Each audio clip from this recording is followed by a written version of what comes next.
Nəfəsimi kəsir həsrət, görməyəndə qəlbim solur. Görəndə gözlərim onu, ruhum bədəni tərk edir. Qovuşmaq çox imkansızdır, aramızda dağlar dayanır. Rəbbim yetirsə də ölüm, son dəfə gözlərim görür. Hardan çıxdın sən qarşıma, belə olmuşsan başıma. Yadlar məni dəfn edərkən, gəl hələ baxdan tutuma. Buradan olub verməz ürüm, gəl bir kərə üzün görür.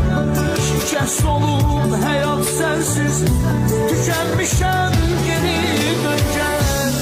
Hardan çıxdın sən